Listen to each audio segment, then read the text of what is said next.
वासुदेवाय।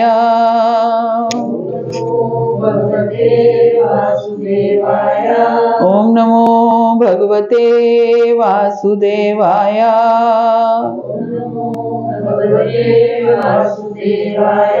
ओम नमो भगवते वासुदेवाय।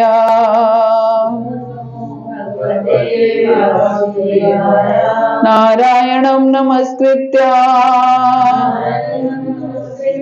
नरं चैव नरोत्तमं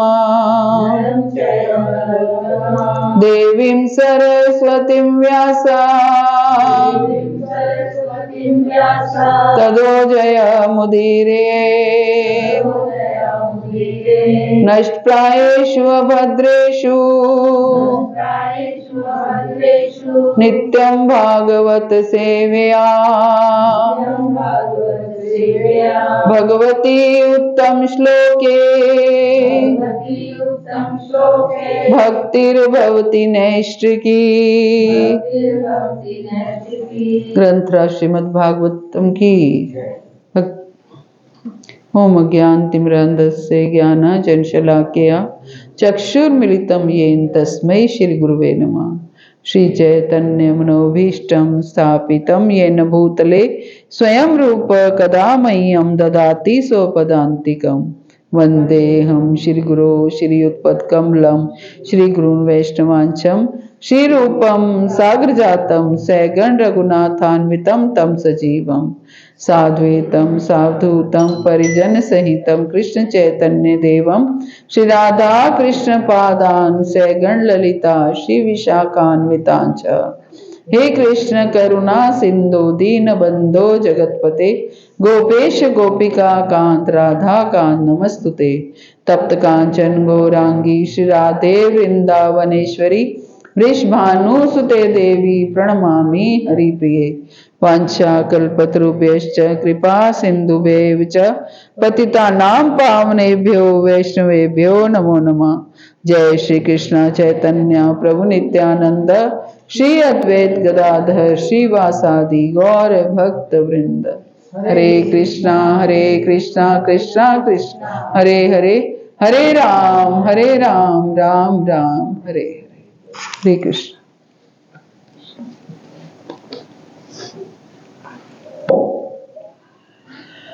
ग्रंथ श्रीमद् भागवतम की जय। ग्रंथ श्रीमद् भागवतम स्कंद 5 अध्याय 9 में से हम पढ़ रहे थे जड़ भरत का सर्वोत्कृष्ट चरित्र। तो हमने पढ़ा कि कैसे जड़ भरत को जो है पकड़ करके बलि देने के लिए माँ काली के आगे लाके छोड़ दिया गया चोर उचक्कों ने।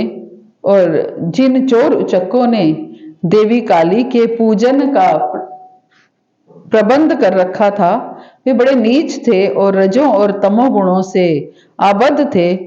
वे धनवान बनने की कामना से ओतप्रोत थे।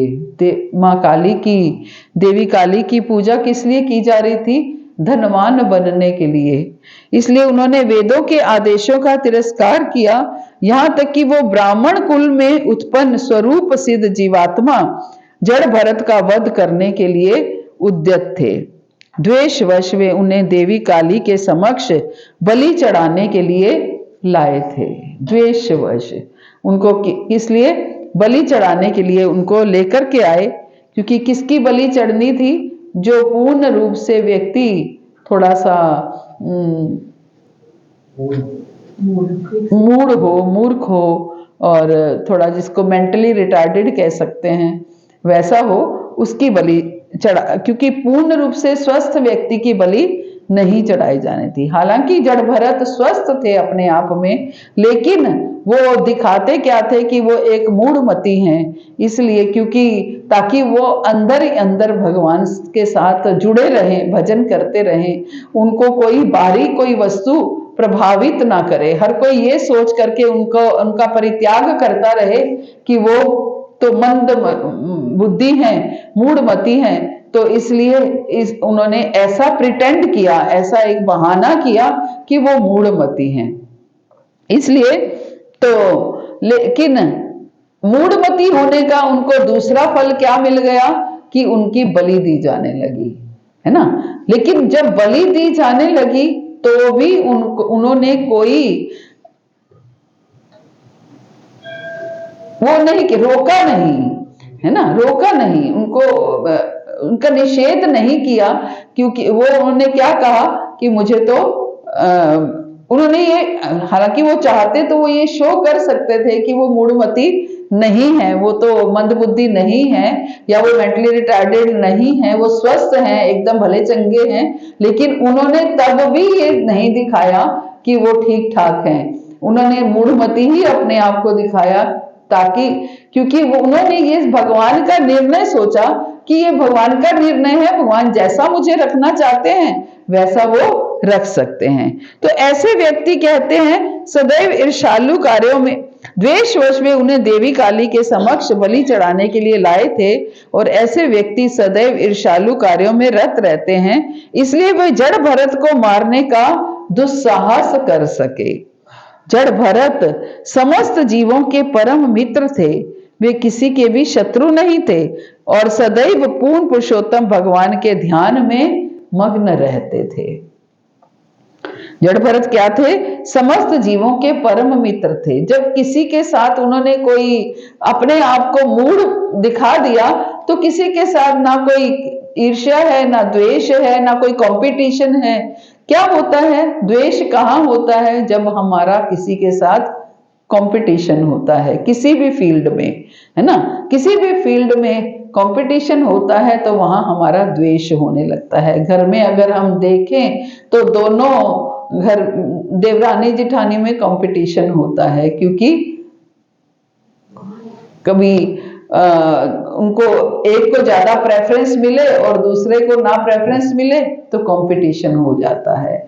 ऐसे भक्ति जीवन में भी, भक्तों में भी आपस में कंपटीशन होता है, और कंपटीशन के कारण अगर जिसको प्रेफरेंस मिल जाती है, जो थोड़ा सा आगे दिखता है, भले ही हो या ना हो, जो थोड़ा सा आगे दिखता है उसके साथ दूसरा व्यक्ति द्वेष करने लगता है। तो इस तरीके से ये द्वेष जो है वो इन चीजों में होता है, लेकिन उनका किसी के साथ कोई ना तो कंपटीशन था और ना ही उनका कोई ईर्ष्या, कोई द्वेष, कुछ नहीं था।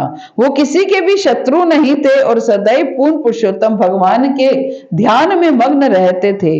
उनका जन्म भी उत्तम ब्राह्मण कुल में हुआ था, इसलिए यदि किसी के शत्रु होते या आक्रामक होते तो उनका वध वर्जित था। किसी भी दशा में जड़ भरत को वध किए जाने का कोई औचित्य नहीं था, क्योंकि ना तो वो मूढ़मती थे और ब्राह्मण कुल में और पैदा हुए थे, उनका वध तो किसी भी तरीके से नहीं होना चाहिए था। इसलिए ये भद्रकाली से सहन नहीं हुआ कि मेरा ये जो भक्त है, भगवान का भक्त है, ये किसी से ना तो ईर्ष्या करता है, ना द्वेष करता है, ना किसी का बुरा करता है, सबके साथ सही तरीके से रहता है, और साथ में उसका वो जो है किसी भी दशा में, ब्राह्मण कुल में और है, इसका किसी भी दशा में वध नहीं होना चाहिए। तो जब उन्हें देवी काली के आगे ला करके खड़ा कर दिया तो मां काली से ये सहन नहीं हुआ। वो तुरंत समझ गई कि पापी डाकू ईश्वर के एक परम भक्त का वध करने आए वाले हैं, इसलिए सहसा मूर्ति का शरीर विदीर्ण हो गया और साक्षात देवी काली प्रकट हुई। तो क्या हुआ? अचानक मूर्ति फट गई और साक्षात देवी काली उसमें से प्रकट हुई। हालांकि जड़ भरत देवी काली का भक्त नहीं था, है ना, देवी काली का भक्त नहीं था। देवी काली के भक्त कौन थे? जो वो चोर उचक्के, जो भी डाकू जो थे, वो जो पकड़ करके लाए थे जड़ भरत को, वो देवी काली के भक्त थे। लेकिन क्योंकि वो एक निर्दोष, द्वेष रहित, एक ब्राह्मण कुल में उत्पन्न व्यक्ति को लेकर के आए थे, क्योंकि वो निर्दोष था, उनका कोई दोष नहीं था, ना ही, और भगवान का पूर्ण रूप से वो भक्त था, तो वो देवी काली से सहन नहीं हुआ। तो जब सहन नहीं हुआ तो देवी काली की जो मूर्ति है वो फट गई और साक्षात देवी काली प्रकट हुई। उनका शरीर प्रखर एवं असह्य तेज से जल रहा था। उनका शरीर जो है वो जल रहा था। किसके मारे? क्रोध के मारे उनका शरीर जो है वो जल रहा था कि क्यों किसी इसको निर्दोष व्यक्ति को ला करके मेरे सामने खड़ा कर दिया है मारने के लिए। फिर क्या हुआ? किए गए अत्याचारों को ना सहन कर सकने के कारण क्रुद्ध देवी काली ने अपनी आंखें चमकाई, उनके कराल वक्र दांत दाढ़ें दिखाए, उनकी लाल लाल आंखें दहकने लगी, उनकी आकृति डरावनी हो गई। क्रोध से उनकी आंखें लाल हो रही हैं। उन्होंने अत्यंत भयावना रूप धारण कर लिया। किस लिए क्रोध क्यों आ रहा है? कि भगवान के एक भक्त को बलि के लिए मेरे सामने ला करके खड़ा कर दिया।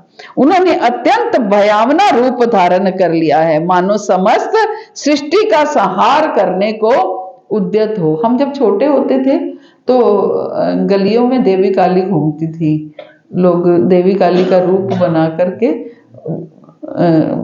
ऐसे घुमाते थे उनको। बहुत छोटेपन की बात है। तो है वृंदावन में भी थी, बनी हुई थी। हाँ, तो ऐसा करते थे ताकि लोग डर के मारे ही सही कुछ तो दें, भले वैसे ना दें तो डर के मारे तो दें, क्योंकि देवी काली से सब डरते हैं। तो इसलिए वो भयानक रूप धारण करके मानो समस्त सृष्टि का संहार करने को उद्यत हो। वे बलि देवी से तेजी से कूदी और तुरंत ही उन चोर उचक्कों के सिर उसी तलवार से काट लिए जिससे वो जड़ भरत का वध करने वाले थे। वो बलि वेदी जो थी वहां से कूदी और सीधा कहां पर जाकर उछली? जो चोर उचक्के जो बलि देने वाले थे उनका उन्होंने, चोर उचक्कों को उन्होंने उसी तलवार से काट दिया जिससे वो जड़ भरत का वध करने वाले थे। फिर छिन्न सिरों वाले उन उचक्कों चोरों के गले से निकलने वाले तप्त रक्त पीने वाली लगी वो मानो मदिरा पान कर रहे हों। उनके सिर काट दिए और उनके जो रक्त निकला वहां से उस रक्त का वो पान करने लगी। दरअसल उन्होंने अपने गणों के सहित जिनमें डाइने और चुड़ैलें थी उस आसव का पान किया और फिर प्रमत्त होकर वे सब उच्च स्वर से गाने और नाचने लगी, मानो समस्त ब्रह्मांड का संहार कर डालेगी। उसी समय वे उनके सिरों को गेंद के समान उछाल उछाल कर खेलने लगी। तो देवी काली जो है वो उन चोर उचक्कों का उन्होंने वध कर दिया, उनका लहू पी लिया और उनके सिरों को काट दिया और सिरों को वो बॉल के समान खेलने लगी। एक तरह से क्या बताया गया कि भले ही कोई देवी देवता हैं लेकिन वो भी एक भक्त, एक शुद्ध भक्त की रक्षा करते हैं। देवी देवता भी शुद्ध भक्त की रक्षा करते हैं। बस हमारा विश्वास जो है, हम कभी कभी डगमगा देते हैं कि हम देवी देवताओं की पूजा नहीं करते हैं तो देवी देवता कहीं हमारे साथ रुष्ट ना हो जाएं। तो ये प्रसंग क्या बताता है कि देवी देवता भगवान के भक्तों से कभी रुष्ट नहीं होते। जड़ भरत मां काली का या देवी का भक्त नहीं था, लेकिन फिर भी देवी काली ने उनकी रक्षा भी की और साथ में उनके जो द्वेषी थे, उनके जो विरुद्ध थे, उनका वध करके देवी काली ने उनके खून को, उनके लहू को ग्रहण किया और उनका वध करके उनके सारे ब्रह्मांड को ऐसा लगा कि जैसे सारे ब्रह्मांड का वो वध करना चाहती हूँ। प्रभुपाद कहते हैं कि इस श्लोक से स्पष्ट है कि देवी काली अपने सभी भक्तों का पक्ष नहीं लेती। देवी काली अपने सभी भक्तों का पक्ष नहीं लेती, क्योंकि वो जो चोर उचक्के डाकू जो थे वो देवी काली के भक्त थे, लेकिन उन्होंने अपने भक्तों का पक्ष नहीं लिया और भगवान के भक्त का पक्ष लिया। तो देवी काली अगर अपने भक्त कुछ गलत कर रहे हैं तो वो उनको भी सजा देती हैं। तो देवी काली अपने सभी भक्तों का पक्ष नहीं लेती। देवी काली का कार्य ही असुरों को दंड देना और उनका वध करना है। देवी काली दुर्गा अनेक असुरों, डाकुओं तथा समाज के बुरे तत्वों को छिरोत-छेद करने में लगी रहती हैं। मूर्ख लोग कृष्ण भावनामृत की उपेक्षा करके देवी को प्रसन्न करने के लिए निष्कृष्ट वस्तुएं भेंट चढ़ाते हैं। हम देवी को प्रसन्न करने के लिए बहुत से लोग शराब तक चढ़ाते हैं, है ना, निकृष्ट वस्तुएं चढ़ाते हैं। लेकिन देवी काली किससे प्रसन्न होती हैं? जो भगवान की शुद्ध भक्ति में रत रहता है। माँ काली भी उसी से प्रसन्न होती हैं। नॉट ओनली माँ काली, सभी देवी देवता। भगवान शंकर को देखिए, वो उनसे प्रसन्न होते हैं जो भगवान की भक्ति में लगा रहता है। नरसिंह मेहता का उदाहरण हमारे सामने है। नरसिंह मेहता जो थे वो भगवान शंकर के भक्त थे।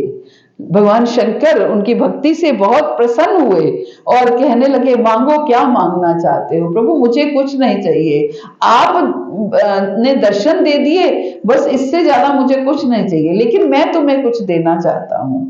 ठीक है, अगर आप कुछ देना ही चाहते हैं, अपनी प्रिय वस्तु मुझे दीजिए। तो भगवान शंकर नरसिंह मेहता को कहाँ ले गए? भगवान के रास नृत्य में, है ना। उन्होंने उनका हाथ पकड़ के भगवान के हाथ में दे दिया। एक तरह से भगवान के साथ उनको, भगवान कृष्ण के साथ की शरण में उनको डाल दिया। तो भगवान शिव भी जिससे प्रसन्न होते हैं उनको भगवान कृष्ण की शरण में डाल देते हैं। भले ही हम किसी भी देवी देवता की पूजा भक्ति करते रहें, तो वो हमें, अगर हम उनकी भी शुद्ध भक्ति करते हैं तो वो हमें भगवान की शरण में डाल देते हैं। लेकिन अगर हम उनकी भी गलत तरीके से पूजा करेंगे, पूजा अर्चना करेंगे, तो वो हमारे साथ भी गलत कर सकते हैं। ऐसा नहीं है कि हम देवी देवताओं की शरण में चले गए तो हम सुरक्षित हो गए, नहीं, ऐसा नहीं है। अगर हम भगवान की शरण में चले गए तो हम चारों तरफ से सुरक्षित हैं। क्या कह रहे हैं प्रभुपाद कि मूर्ख लोग कृष्ण भावनामृत की उपेक्षा करके देवी को प्रसन्न करने के लिए निष्कृष्ट वस्तुएं भेंट चढ़ाते हैं, किंतु अंत में पूजा में थोड़ी सी भी त्रुटि रह जाने पर वे उन उपासकों के प्राण लेकर उन्हें दंडित करती है। देवी देवताओं की पूजा जो है उनकी बड़ी विधि विधान से करनी होती है, और उन पूजा विधि में कोई त्रुटि नहीं रहनी चाहिए। आप देखिए, जब शिवरात्रि आती है तो क्या होता है, कितना कुछ मिलता है। ये धतूरा है, ये बेलपत्र है, कितना कुछ मिलता है कि भगवान शिव को ये चढ़ाओ तो प्रसन्न होते हैं, भगवान शिव को ये चढ़ाओ तो प्रसन्न होते हैं। ऐसे ही देवी जब नवरात्रि आती है तो उनके लिए भी कितना सामान होता है कि देवी माँ इनसे प्रसन्न होती है। भगवान कृष्ण के किससे प्रसन्न होते हैं? कौन सी चीज बिकती है बाहर? कुछ है ऐसा क्या? प्रेम से, केवल भाव से। भाव का भूखा, भावग्राही जनार्दन है वो, केवल भाव से प्रसन्न होते हैं। क्योंकि भाव से प्रसन्न होते हैं इसलिए कोई विधि विधान है ही नहीं, कोई पूजा का कोई विधि विधान नहीं है। केवल भाव को अर्पित कीजिए, प्रेम को अर्पित कीजिए, भगवान प्रसन्न हो जाते हैं। लेकिन जहां पूजा के विधि विधान है कि यहाँ दाल चढ़ानी है, या चावल चढ़ाने हैं, या धतूरा या भांग, ये वो जो भी चढ़ाना होता है, ये तो उसके फिर विधि विधान है। अगर उस विधि विधानों में हम थोड़ी सी भी कोई गलती कर देते हैं तो हमारी पूजा नहीं लगती है ना। या फिर हम देवी देवताओं की पूर्ण रूप से शुद्ध भक्ति में लगे हों, हमें कोई फर्क नहीं पड़ता, हम कोई नहीं, कुछ नहीं चढ़ा रहे हैं। मुझे याद है, मैं भी बहुत पहले सोमवार के व्रत किया करती थी, कुछ नहीं करती थी ना, कभी मंदिर गई जल चढ़ाने के लिए, कभी कुछ नहीं किया। इवन सोमवार के व्रत की कथा भी कभी नहीं पढ़ी। मेरी मम्मी कहा करते थी, जब तुम व्रत रखती है तो कथा क्यों नहीं पढ़ती? छोटी थी मैं उस समय, तो कथा क्यों नहीं पढ़ती? पता नहीं, शुरू से ही भगवान ने प्रेरणा ऐसी दी थी कि मुझे तो, मैंने व्रत इसलिए किया है कि मैं भगवान शिव को प्रसन्न करना चाहती हूँ, इसलिए मैंने व्रत किया है। तो मैं शिव चालीसा पढ़ लेती थी कि मुझे इसलिए करना है कि मुझे उनकी स्तुति करनी है। कथा में क्या होता है, उसने वो व्रत किया तो उसको ये लाभ मिला, उसने ये व्रत किया, उसको ये लाभ मिला। मुझे ये कथा नहीं पढ़नी है, मुझे तो उनकी स्तुति करनी है तो देवी देवताओं की स्तुति करनी चाहिए। हमें कोई उनसे लाभ कथा या उससे लाभ लेने वाला कोई प्रश्न नहीं होना चाहिए। अगर हम देवी देवताओं की शुद्ध भक्ति करते हैं तो वो हमें अवश्य कृष्ण तक लेकर जाते हैं। तो प्रभुपाद यही कह रहे हैं कि अंत में पूजा में थोड़ी सी भी त्रुटि रह जाने पर वो उन उपासकों के प्राण लेकर उन्हें दंडित करती है। आसुरी लोग भौतिक लाभ के लिए देवी काली की उपासना करते तो हैं, किंतु पूजा के नाम पर किए गए पापों के लिए उन्हें क्षमा नहीं किया जाता। आसुरी लोग जो हैं वो देवी काली की उपासना करते तो हैं, लेकिन पूजा के नाम पर किए गए पापों से, कि पूजा में वो बलि दे रहे हैं, तो इन पापों से उन्हें क्षमा नहीं किया जाता। मूर्ति पर मनुष्य या पशु की बलि विशेष रूप से वर्जित है। मूर्ति पर मनुष्य या पशु की बलि प्रभुपाद कहते हैं वर्जित हैं, लेकिन क्योंकि वो बलि देने के लिए आए थे तो इसलिए, और वो भी भगवान के शुद्ध भक्त की, तो ये देवी काली से सहन नहीं हुआ। जब कोई ईर्ष्यालु व्यक्ति किसी महापुरुष के समक्ष कोई अपराध करता है तो उसे सदैव उपयुक्त विधि से दंडित होना पड़ता है। क्या कह रहे भगवान कि जब कोई ईर्ष्यालु व्यक्ति महापुरुष के सामने कोई अपराध करता है तो उसे अवश्य दंडित होना पड़ता है। तब सुखदेव गोस्वामी महाराज परीक्षित से कहते हैं कि हे विष्णुदत्त, आत्मा को शरीर से पृथक मानने वाले, अजय हृदय ग्रंथि से मुक्त, समस्त जीवों के कल्याण कार्य में निरंतर अनुरक्त तथा दूसरों का अहित ना सोचने वाले व्यक्ति चक्रधारी तथा असुरों के लिए परम काल एवं भक्तों के रक्षक श्री भगवान द्वारा सदैव संरक्षित होते हैं। कौन सदैव संरक्षित होते हैं? भागवतम में का श्लोक है कि मनुष्य को स्वस्थ जीवन और आत्म संरक्षण की कामना करनी चाहिए, है ना। वैसे क्या कहा गया है, हमने कोई कामना नहीं करनी चाहिए, लेकिन स्वस्थ जीवन और आत्म संरक्षण की कामना करनी चाहिए। और आत्म संरक्षण के लिए क्या कहा गया है कि आत्मा को शरीर से पृथक मानने वाले, जो लोग आत्मा और शरीर को अलग अलग मानते हैं। हमें अलग अलग मानना है कि एक मानना है? एक। क्यों एक मानना है? एक है क्या आत्मा और शरीर? जब मृत्यु होती है तो शरीर तो रखा रहता है, तो फिर भी मृत्यु हो जाती है, बॉडी रखी रहती है ना, तो फिर भी हम कहते हैं व्यक्ति मर गया। तो फिर कैसे मर गया?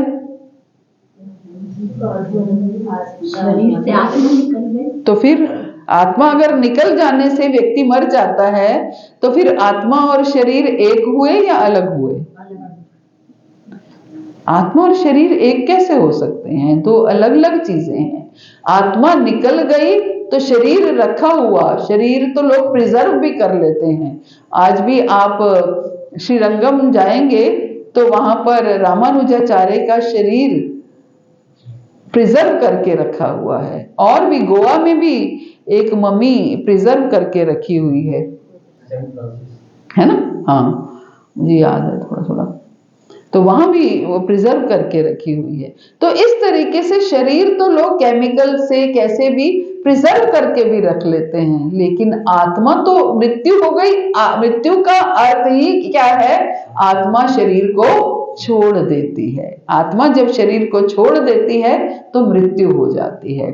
इसलिए जो लोग आत्मा को शरीर से पृथक मानते हैं, अजय हृदय ग्रंथि से मुक्त हैं और समस्त जीवों के कल्याण कार्य में निरंतर अनुरक्त हैं, जो लोग सब जीवों के कल्याण में लगे हुए हैं और दूसरों का अहित ना सोचने वाले व्यक्ति, दूसरों का अहित नहीं सोचते हैं, हमेशा दूसरों का हित करते हैं।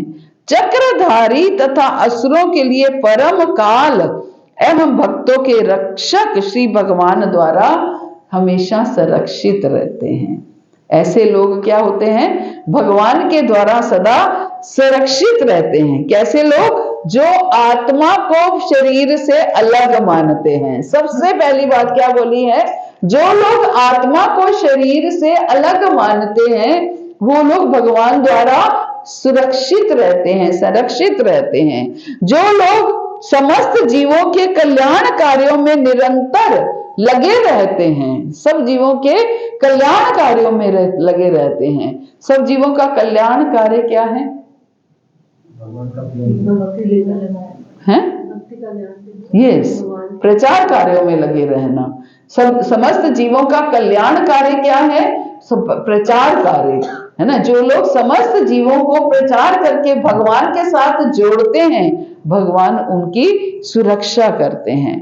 और साथ में दूसरों का अहित ना सोचने वाले व्यक्ति, जो व्यक्ति कभी दूसरों का अहित नहीं सोचते हैं, हमेशा दूसरों के हित के बारे में सोचते हैं, वो श्री भगवान द्वारा हमेशा संरक्षित होते हैं। भक्त सदैव भगवान के चरण कमलों की शरण ग्रहण करते हैं। फलतः सिर कटने का अवसर आने पर भी वो सदैव अशुद्ध रहते हैं। भक्त क्या होता है? सदैव भगवान के चरण कमलों की शरण ग्रहण करते हैं। शरण ग्रहण करने का पैरामीटर क्या बताया? कि हम कहते हैं ना, कैसे पता चलेगा हम शरणागत हैं? कैसे पता चलेगा? हम कहते हैं ना, शरणागति होनी चाहिए, भगवान की शरण में जाना चाहिए। तो ये पता कैसे चलेगा कि हम तो कहते हैं हम तो अब भगवान की शरण में हैं, हमने तो सब कुछ भगवान पर छोड़ दिया है, तो कैसे पता चलेगा कि हम भगवान की शरण में हैं? भगवान की प्रसन्नता में प्रसन्न होना। भगवान की प्रसन्नता में प्रसन्न होना। और यहाँ क्या कहा गया है? सिर कटने का अवसर आने पर भी वो हमेशा अशुद्ध रहते हैं। कि ऐसी नौबत आ जाए कि सिर कटने वाली नौबत आ जाए, मरने मराने, कोई हमें मारने वाला है, फिर भी कोई दुख नहीं है, फिर भी कोई शुद्धता नहीं है कि भगवान ने हमारी क्या रक्षा की। फिर भगवान, हम इतने, जैसे लोग कहते हैं ना, वो तुम तो इतने भक्त थे, फिर तुम्हारे ऊपर इतनी कष्ट क्यों आ गया? हम तो इतने पूजा पाठ करते थे, फिर पता नहीं भगवान ने हमारे ऊपर ये कष्ट क्यों दे दिया। कोई भी परिस्थिति आए, मारो भी राखो भी जो इच्छा तुहार, कैसी भी परिस्थिति आए, कोई भी हृदय में शुद्धता नहीं होनी चाहिए कि जो भगवान चाहते हैं वही होना। सिर कटने की परिस्थिति पर भी अशुद्ध रहना, है ना। कोई भी परिस्थिति है, सिर कटने की परिस्थिति का अर्थ क्या है? कैसी भी परिस्थिति आए, अशुद्ध रहना। ये नहीं कि मेरे ऊपर आज सही समय चल रहा है तो ठीक है, भगवान बहुत अच्छे हैं, कल मेरे ऊपर कोई बुरा समय आएगा तो भगवान बेकार है, भगवान बदल लेने चाहिए।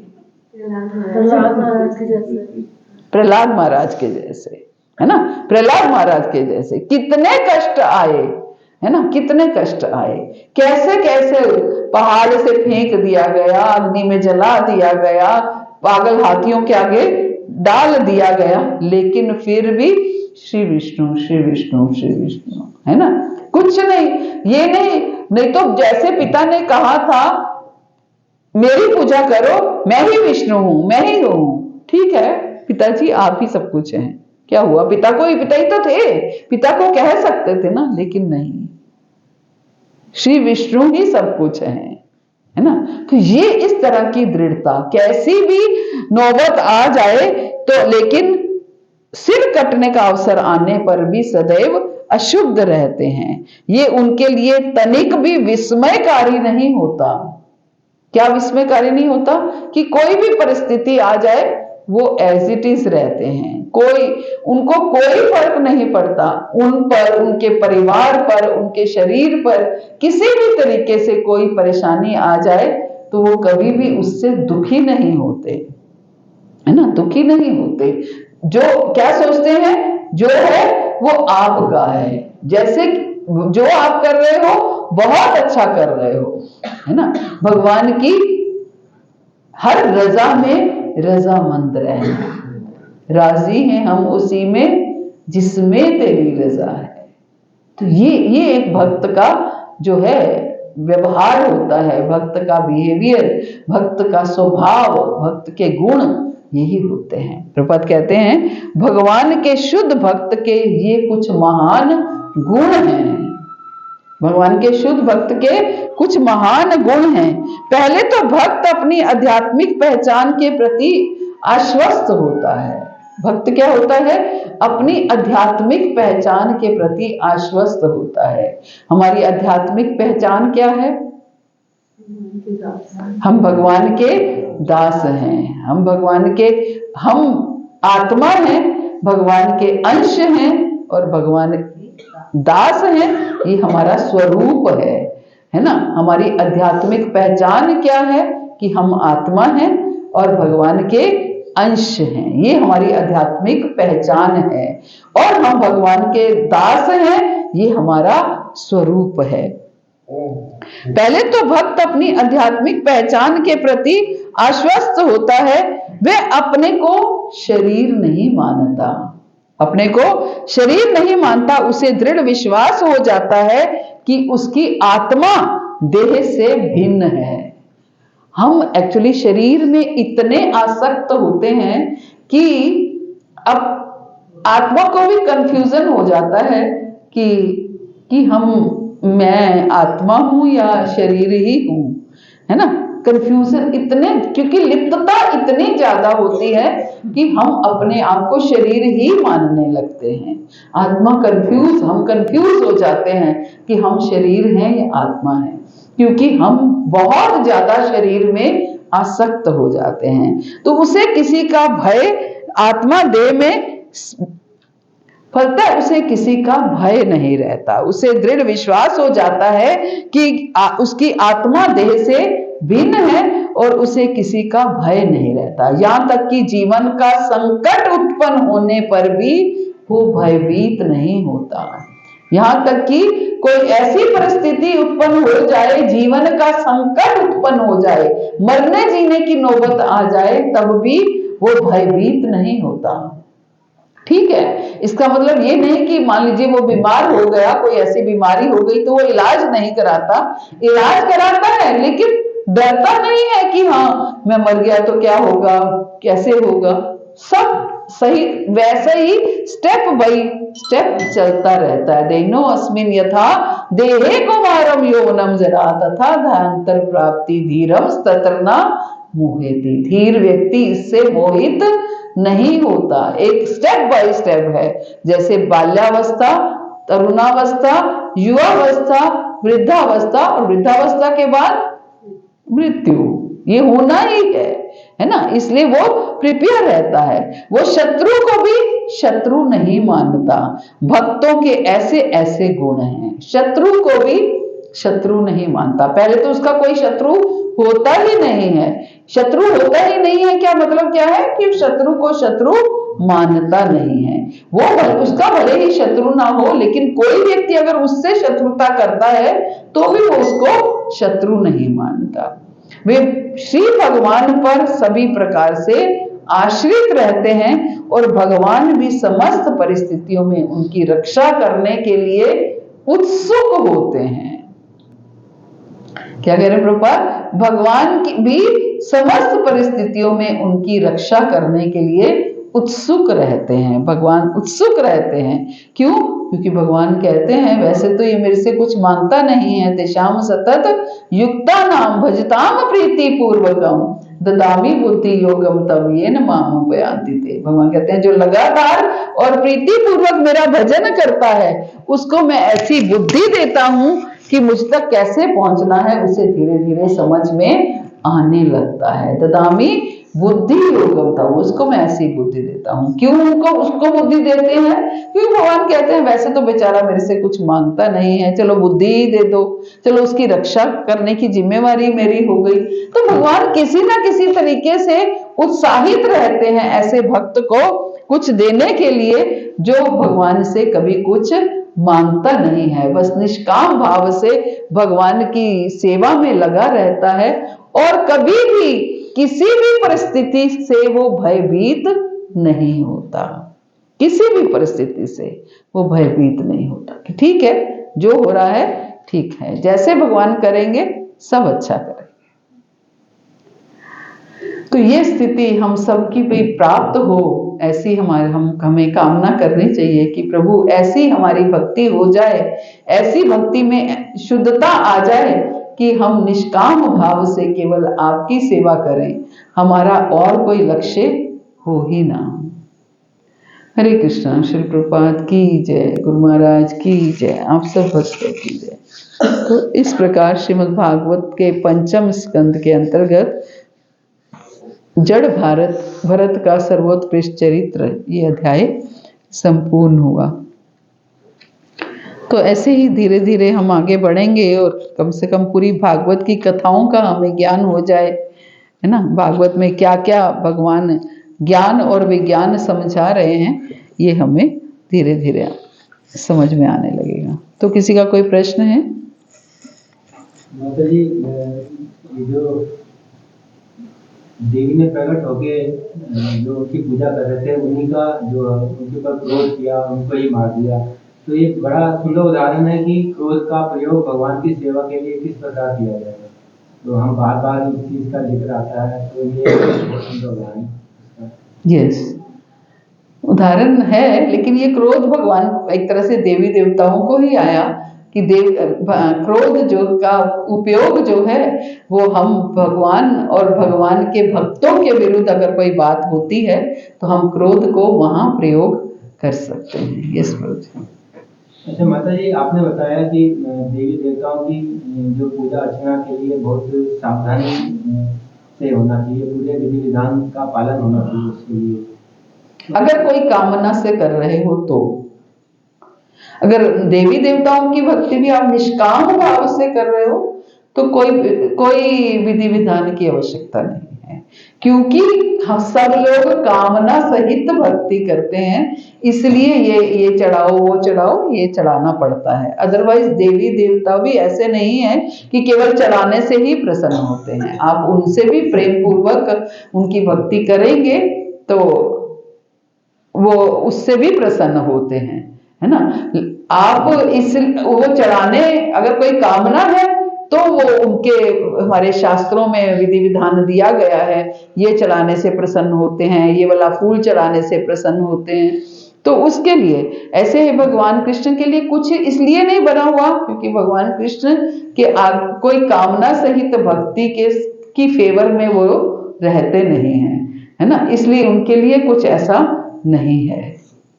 वही मैं सोच रहा हूँ माता जी, जब भगवान इतने कृपालु या सरल हृदय हैं कि बिना विधि विधान के भक्तों की इच्छा को ना मांगी जो इच्छा है उनको पूरा करते हैं, तो देवी देवता के लिए इतने विधान क्यों है? वो भगवान की ये जो उनकी नहीं ग्रहण करते हैं, यही सोच रहा था।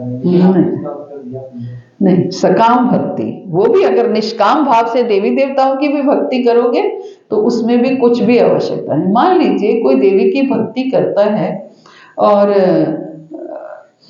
नवरात्रि का पालन करता है और उसके पास जो अष्टमी को कन्या पूजन होता है, वो कन्या पूजन का सामर्थ्य नहीं है उसके पास, वो नहीं कर सकता, है ना। ऐसा हो सकता है ना कि किसी का सामर्थ्य ही ना हो कि वो हलवा पूड़ी चना बना रहा है, कन्याओं को कर रहा है, तो क्या देवी प्रसन्न नहीं होगी? बताइए। अवश्य प्रसन्न होगी, अवश्य। अगर उसका भाव सुंदर है, कोई कामना नहीं है, केवल देवी को की प्रसन्नता उसका लक्ष्य है, तो वो अवश्य प्रसन्न होगी। वो हम लोगों ने, क्योंकि हम कामना सहित करते हैं, हम कामना सहित करते हैं, इसलिए हम भयभीत होते हैं। जहां कामना है वहां भय है, जहां कामना नहीं है वहां कोई भय नहीं है, देवी देवताओं का भी भय नहीं है। भय केवल कामना से है, कामना है तो भय है। तो जैसे पशु की बलि देते हैं तो भी तो होता है, तो उसका भी कुछ वो होता है।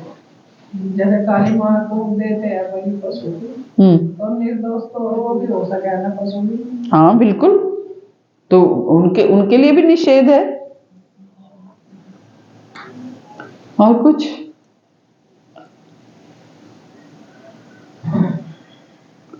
चलिए। वांछा कल्पतरुभ्यश्च कृपा सिन्धुभ्यैव च पतितानां पावनेभ्यो वैष्णवेभ्यो नमो नमः। अनंत कोटि वैष्णव वृंद की जय। जगत गुरु शील प्रभुपाद की जय। परम करुणामय गुरु महाराज की जय। आप सब भक्तों की जय। हरे कृष्णा।